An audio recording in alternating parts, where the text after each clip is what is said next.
محاولة تأتي الآن للنادي المصري، مرت إلى ركنية. النادي المصري القادم من المغرب التطواني، ركنية لعبة قوية، وادي رأسية من باهر المحمدي، مرت أعلى المرمى، مرت أعلى المرمى رأسية باهر المحمدي. 99 باجي، ينزل جوزيف أتول اللاعب رقم 7، ينزل بدر من عويزي. جوزيف أتول وادي لاعب بيبدل حذائه في هذه الأثناء، لاعب من لاعبين ينبأ يغير حذائه الآن في هذه اللحظات أثناء التبديلات.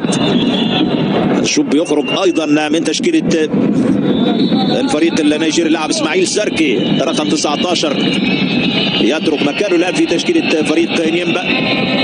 إسماعيل ساركي بينزل يكيم وكيلي بدلا منه.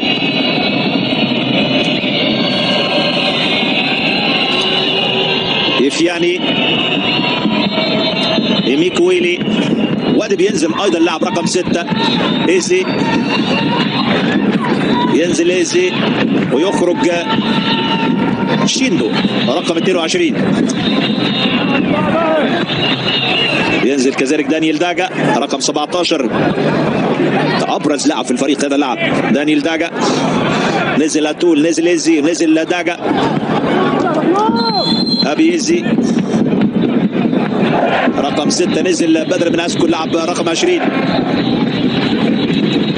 عرضيه لفريق ينبأ لكن بيشيل محمد هاشم.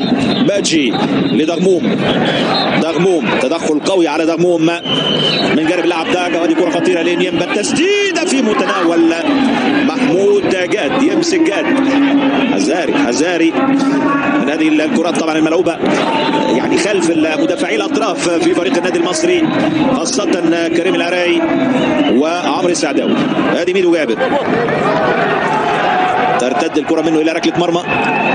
هذه اللقطه اتلعبت الكره خلف المدافع الايسر عمرو السعداوي، تغطيه كانت بعيده من جانب باهر المحمدي، ولكن يمسك محمود جاد. كريم العراي يلعب لمحمود جاد.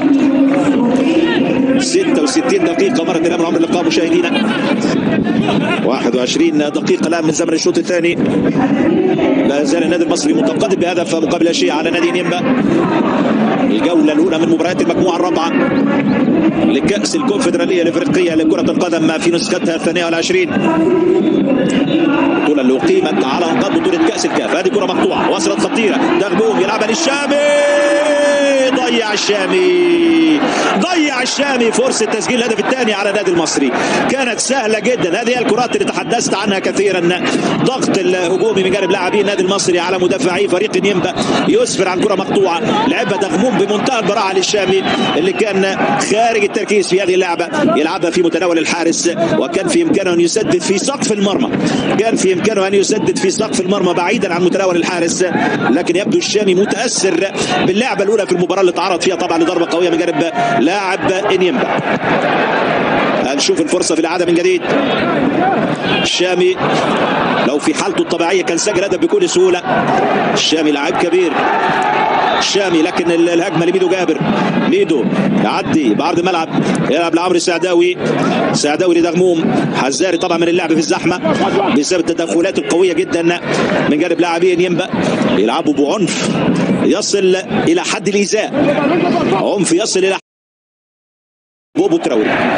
محمود جاد يلعب كرة طويلة في الأمام، استلام من جانب باجي، استلم كرة بشكل ممتاز، يلعبها للشامي، الشامي يرجع، الشامي حاول يمر أمام لاعب نيمبا، يلعب كرة في الخلف، وصلت إلى دغموم في محاولة مرور، يلعب عرضية خطيرة رأسية من جانب باجي، مرت سهلة رأسية. حسين فيصل ينزل على حساب دغموم، عبد الرحيم دغموم هيخرج من تشكيلة النادي المصري.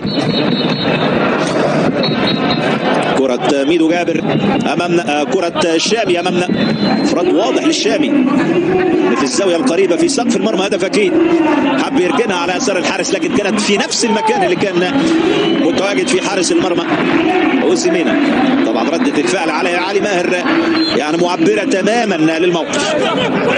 شوط بوجه او يسدد بوجه القدم في سقف المرمى الشامي لعمرو سعداوي، يلعب عرضية السعداوي لكن مخطوطة من امام باتشي، ضغط من جانب الشامي وركلة مرمى.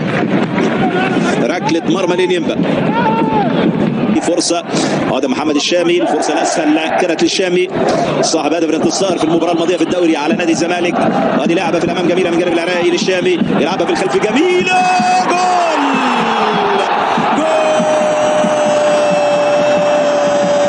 للمصري البورسعيدي محمود حمادة يسجل الثاني ليه في هذه المباراة. 2-0 فرحة كبيرة للجماهير. وادي هدف الأمان، هدف الاطمئنان يأتي الآن للنسر البورسعيدي. النسر البورسعيدي يضرب من جديد، لكن الله على تمريرة العراقي للشامي اللي لعبها جميلة. وادي اللعبة اللي ارتدت من قدم المدافع بعد محاولة من جانب الشامي، لكن الله على تمريرة العراقي. يا ولد على التمريرة اللي جاءت طبعا بوجه القدم الخارجي من جانب العراقي. استمتع بتمريرة كريم واستمتع بهذا الهدف الثاني للمصري البورسعيدي. 2-0 وانا اتمنى ان يسجل المصري هدف ثالث في هذه المباراه. هذه اللعبه طبعا في الاعاده محمود حماده في قدم المدافع وفي شباك الحارس اوسيمينا. انيمبا يتاخر الان امام المصري. فرحه طبعا لعلي ماهر وفرحه لمساعدي، فرحه مستحقه بكل تاكيد. انيمبا اخر لقاءاته اللي كانت في دوري الابطال كانت امام الزمالك.